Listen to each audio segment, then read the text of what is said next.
이제 갈라디아서의 마지막 부분에 우리가 도달했는데요. 오늘 이 마지막 부분을 시작하는 11절에서 바울은 이렇게 말하고 있는데 11절을 한번 볼까요? 읽어보겠습니다. 시작. 내 손으로 너희에게 이렇게 큰 글자로 쓴 것을 보라. 이제 갈라디아서의 마지막 부분에서 바울이 내 손으로 썼다라고 말합니다. 이건 무슨 말이냐 하면 보통 이 시대에 편지를 쓸 때는 대필자가 있습니다. 그러니 그 편지를 발신하는 사람이 대필자에게 불러주고 대필자는 그걸 쓴다는 거죠. 그리고 다 쓰고 난 이후에는요.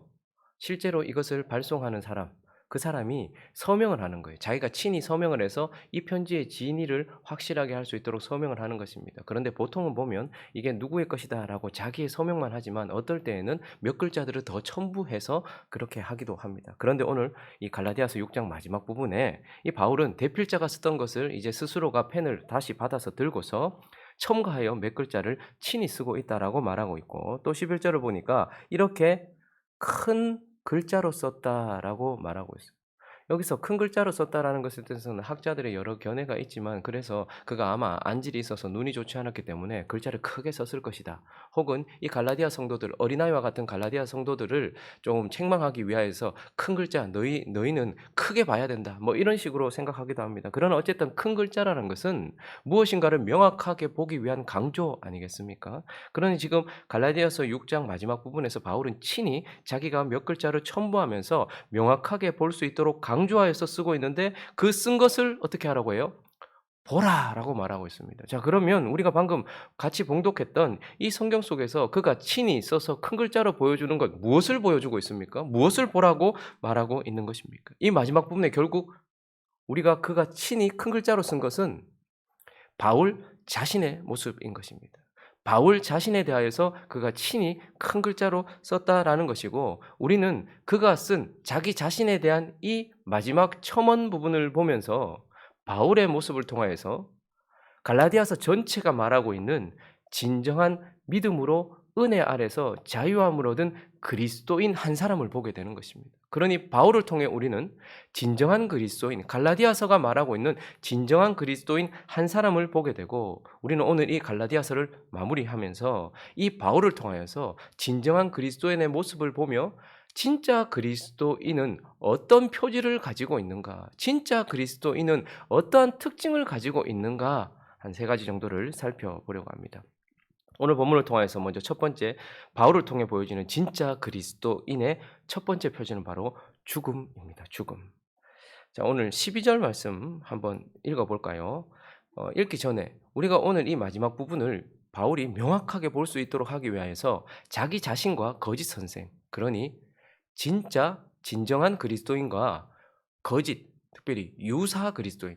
여러분 짜가는 가짜는 유사하다는 것을 알아야 돼요. 그러니까 거의 그리스도인 같은데 아니라는 말입니다. 완전히 아닌 게 아니고 유사 그리스도인인데 오늘 본문은 진정한 그리스도인과 유사 그리스도인을 비교 대조해 가면서 우리에게 설명을 해 주고 있는데 지금 먼저 가짜 유사 그리스도인의 특징을 12절이 말해 주고 있는데 읽어 볼까요? 첫째 줄 시작. 무릇 육체의 모양을 내려 하는 자들. 그러니 거짓 그리스도인, 유사 그리스도인의 첫 번째 특징은 육체의 모양을 내려 하는 자다. 다른 번역은 이렇게 말하고 있어요. 육체를 꾸미고 자랑하는 자들. 원어를 더 살려서 이것을 번역하면 자아를 추구하는 자들 이런 뜻입니다.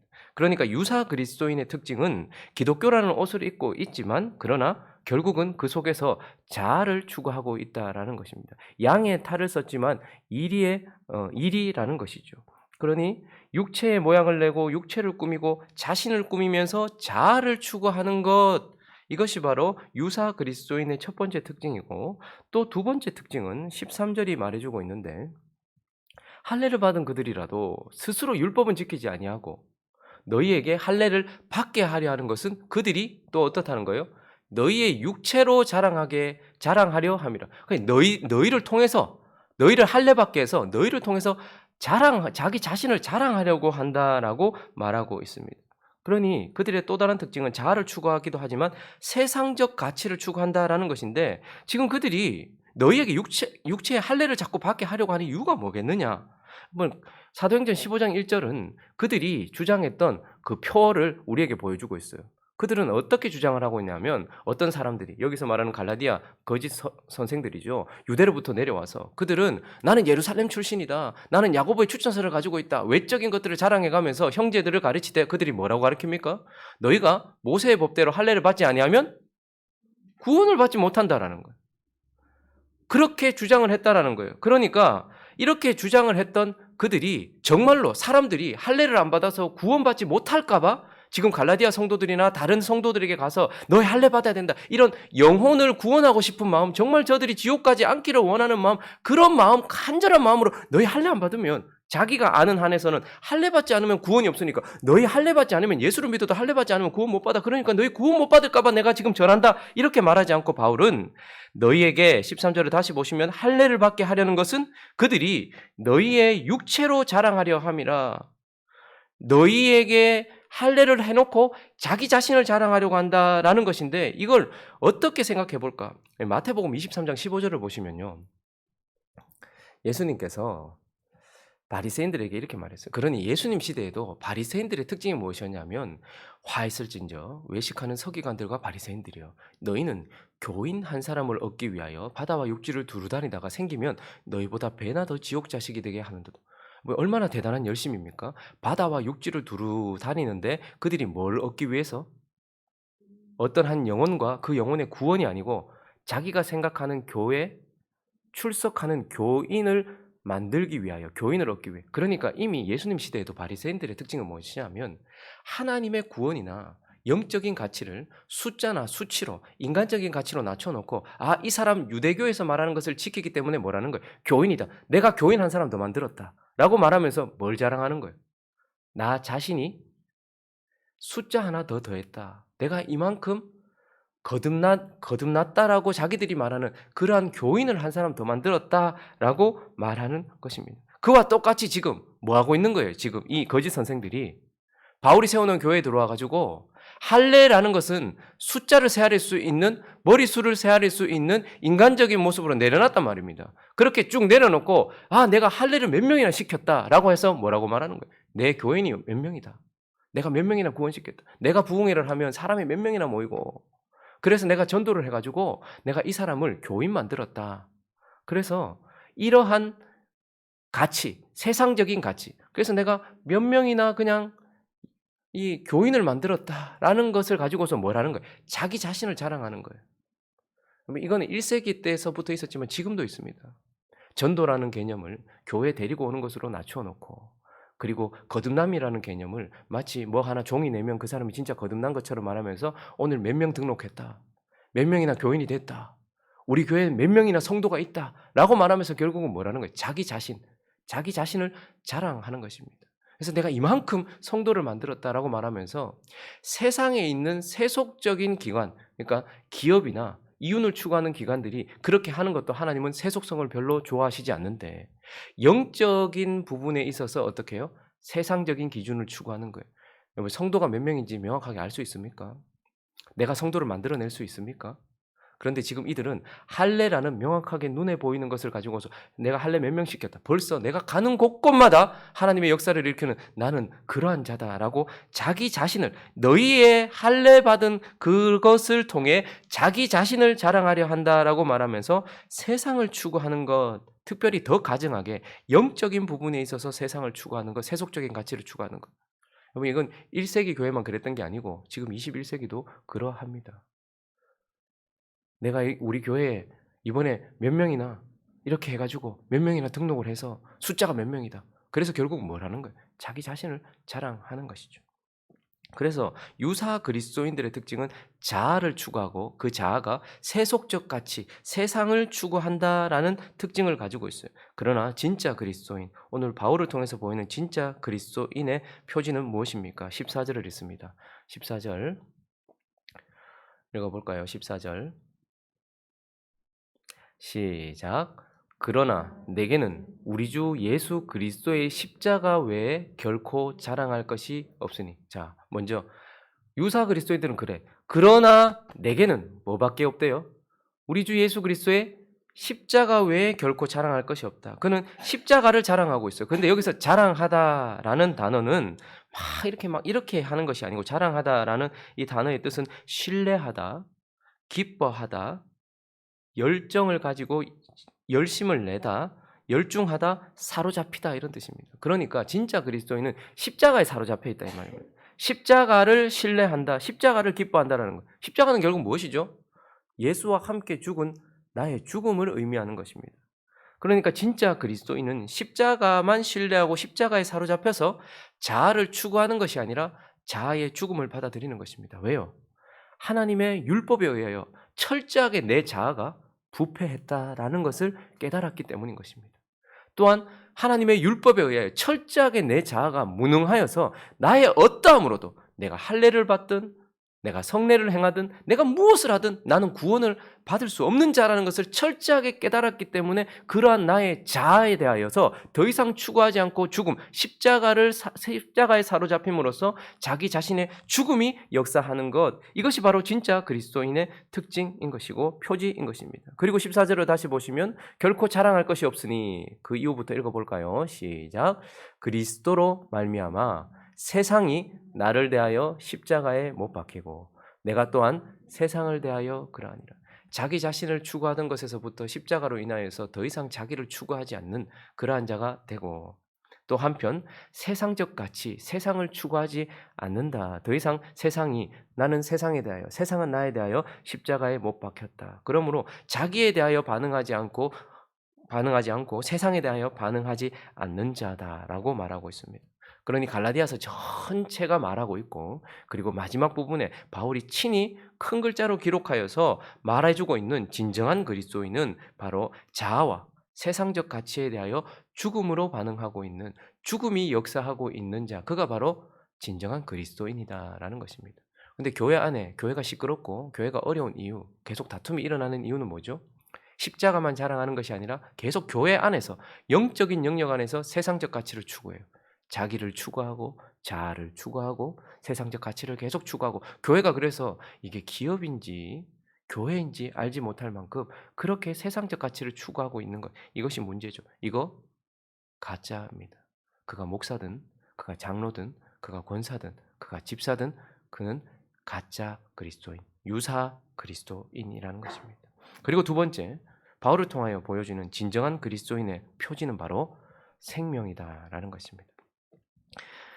기독교는 죽음의 종교입니다. 그러나 기독교는 장례식에 끝나는 것이 아니라 결혼 잔치로 끝나는 생명의 종교입니다. 그러니 진정한 그리스도인은 죽음에만 머물러 있지 않다라는 것을 우리는 보게 돼요. 그러나 내게는 그리스도의 십자가 외에는 결코 사로잡힐 것이 없고 자랑할 것이 없다라고 말했던 것과 곧바로 이어서 15절에 뭐라고 말합니까? 읽어볼까요? 시작.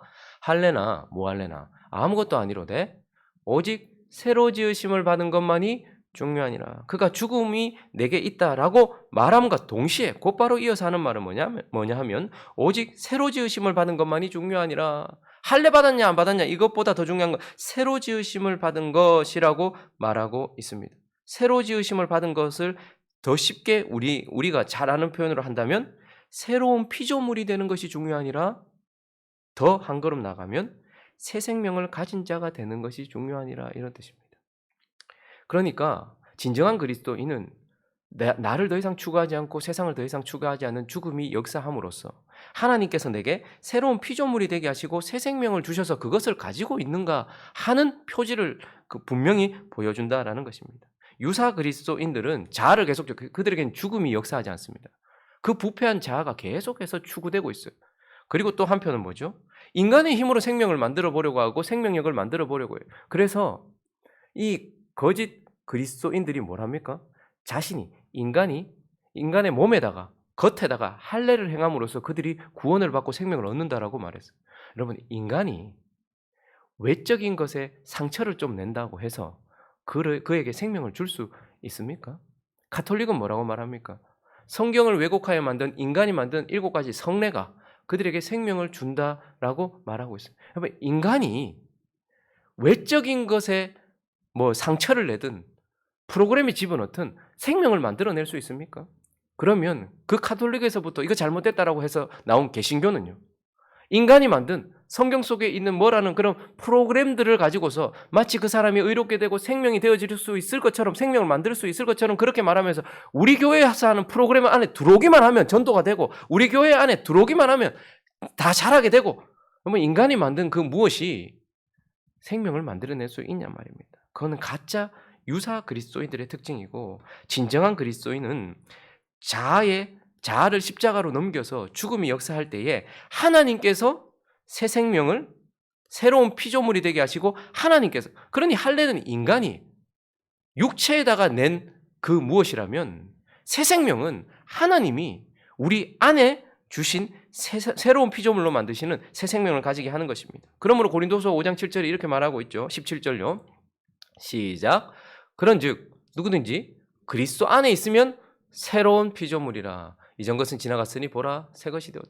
그리스도와 함께 십자가의 죽음이 네 안에 있다면 어떻게 해요? 성령이 너에게 새로운 피조물이, 새로운 생명을 가진 피조물이 되겠다라고 말하고 있고, 그래서 로마서 8장 9절부터 11절은 또 이렇게 말하고 있습니다. 그러니 너희는 새로운 피조물이다. 너희는 생명을 가지게 되었다. 또 만일 너희 속에 하나님의 영이 거하시면 너희가 육신에 있지 아니하고 영에 있나니 누구든지 그리스도의 영이 없으면 그리스도의 사람. 그러니까 그리스도의 사람이란 너희 안에 영이 있다. 근데 십자가 죽음이 있는 자에게 하나님께서 너희에게 영을 넣어 주셨다. 10절요. 또 그리스도께서 너희 안에 계시면 몸은 죄로 말미암아 죽은 것이지만 뭐죠? 영은 의로 말미암아 어떻게 해요? 지금 살아 있는 거라 이 말입니다. 네 안에 십자가의 죽음이 실제냐? 그러면 네 속에 보내신 하나님의 영이 네 안에 생명을 넣어주셔서 네가 지금 살아있는 것이다. 그래서 그 생명은 결국 11절에 어디까지 가냐면, 예수를 죽은 자 가운데서 살리신 이의 영이 너희 안에 거하시면, 그리스도 예수를 죽은 자 가운데서 살리신 이가 너희 안에 거하시는 그의 영으로 말미암아 너희 죽을 몸도 살리시려는 거예요. 그러니 지금 그리스도의 십자가를 의지하고 붙들고 그것을 믿는 자 안에는 하나님께서 생명을 넣어주셨고, 그 생명은 너희가 나중에 너희 몸이 부활하도록까지 하는 생명으로 너희는 지금 살아있다라고 말하고 있는 것입니다. 그렇기 때문에 그리스도인의 표지는 무엇입니까?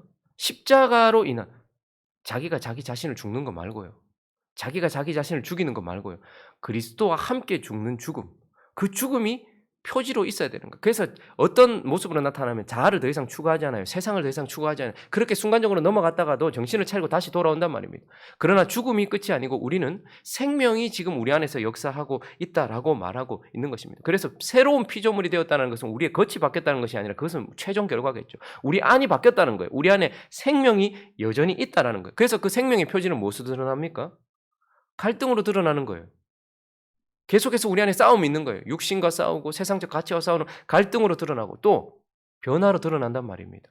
사랑과 희락과 화평과 오래 참음과 자비와 양선과 충성과 온유와 절제 같은 우리 속에는 없었던 것들이 우리 안에 일어나면서 우리가 차츰차츰 느리긴 하지만 변화되는 것, 이것으로 생명으로 드러난다라는 것이고, 진정한 그리스도의 표지는 바로 생명이다라고 말하고 있습니다. 이제 자기가 친히 큰 글자로 기록한 이 갈라디아서 마지막을 마무리하면서 바울이 진정한 그리스도인은 또 어떤 표지를 가지고 있는가? 바로 흔적을 가지고 있다라고 우리에게 말해주고 있습니다. 17절을 한번 읽어볼까요? 읽어봅니다. 시작. 이후로는 누구든지 나를 괴롭게 하지 말라. 내가 내 몸에 예수의 흔적을 지니고 있노라. 유사 그리스도인들도 흔적을 가지고 있어요. 난지 8일 만에 받았던 할례라는 몸의 흔적을 가지고 있습니다. 그런데 진정한 그리스도인도 나도 흔적을 가지고 있다라고 말하는데, 나는 내 몸에 어떤 흔적을 가지고 있대요? 예수의 흔적을 가지고 있다. 사람이 낸 할례라는 흔적이 아니라 나는 예수의 흔적을 가지고 있다. 이 말은 예수님 때문에 받은 흔적, 예수님에 의한 흔적이다라고 말하지만 결국 예수를 사랑하기 때문에 가지게 된 흔적을 나는 가지고 있다라고 말하고 있는 것입니다. 이것은 아마 바울이 받았던 어떤 그런 고난 속에서 받았던 핍박의 어떤 그런 흔적들일 것입니다. 40에 하나 감한매를 3번이나 맞았고, 태장으로 맞고, 돌로 맞고, 그는 참 많은 고난을 당했고, 그러한 흔적들이 몸에 고스란히 남아 있었을 거예요. 그런데 그렇게 그러한 고통스러운 흔적을 가지고 있는 이유가 사실 뭡니까? 방금 우리가 말했던 것처럼 책임감 때문이거나 의무 때문이 아니었습니다. 질질 끌려가야 했기 때문이 아니고, 그가 그렇게 했던 것은 먼저는 하나님이 그를 사랑해 주셨다라는 그 아가페의 사랑이, 십자가에서 드러난 아가페의 사랑이, 아무 조건 없는 아가페의 사랑이 그에게 깨달아졌기 때문이고, 여러분 그런 아가페의 사랑이 자기에게 직접적으로 실제로 비친 사람에게는 반드시 반응이 나타나는데, 그걸 바로 까리따스의 사랑이라고 합니다. 까리따스라는 것은 하나님의 신적 사랑을 받은 자가 분명히 드러내는 반응의 사랑을 말하는 것입니다. 여러분 자녀를 계속해서 한번 사랑해 보십시오. 철없고 그랬던 자가 어느 순간 철이 들면 부모가 해줬던 그 사랑의 반응이 나타나기 시작해요. 그래서 그걸 효도라고 하는 것입니다. 하나님이 아무런 조건 없이 자기 아들을 보내주셨고, 그 아들은 아무 조건 없이 나를 위해 죽어주신 그 아가페, 다른 사랑도 많이 쓰지만 아가페의 사랑은 분명한 그 사랑을 받은 자 안에서 반응을 일으켜낸단 말입니다. 그래서 그를 향한 사랑이 우리 속에서 일어나는데, 그 사랑을 까리따스라고 표현하거든요. 근데 지금 바울 안에는 하나님의 아가페의 사랑 때문에 하나님을 향한 어떠한 것도 다 견딜 수 있는 그런 까리따스의 사랑이 일어나기 시작했어요. 그래서 돌이 앞에 있어도 맞으면서 지나가는 거예요. 매가 앞에 있어도 맞으면서 지나가는 거예요. 사랑은 죽음보다 강하거든요.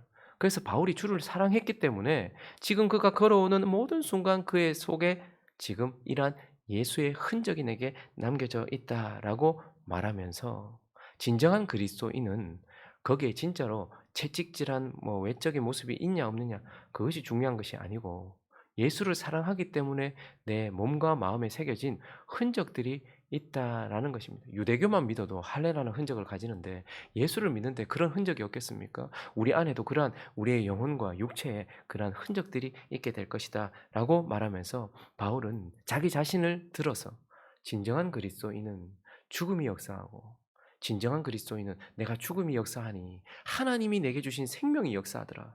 그리고 그 생명 속에서 나는 하나님을 향한 사랑이 일어나서 결국 흔적을 가지게 되었다라고 말하면서, 그리스도인은 바로 이런 자다라고 갈라디아서를 마무리하고 있는 것입니다. 말씀을 정리하겠습니다. 우리는 이제 이 갈라디아서를 마무리하면서 그가 친히 기록하여, 큰 글자로 기록하여 보여주고 있는 이 바울의 모습 속에서 무엇을 보게 됩니까? 진정한 그리스도인을 보게 되는 것입니다. 그들 속에 침투한 유사 그리스도인과 비교 대조되고 있는 진정한 그리스도인을 보게 되는 것입니다. 그런데 그 속에서 또한 우리는 무엇을 보게 됩니까? 그리스도인만 보게 되는 것이 아니라 그리스도를 보게 되어지는 것입니다. 왜요?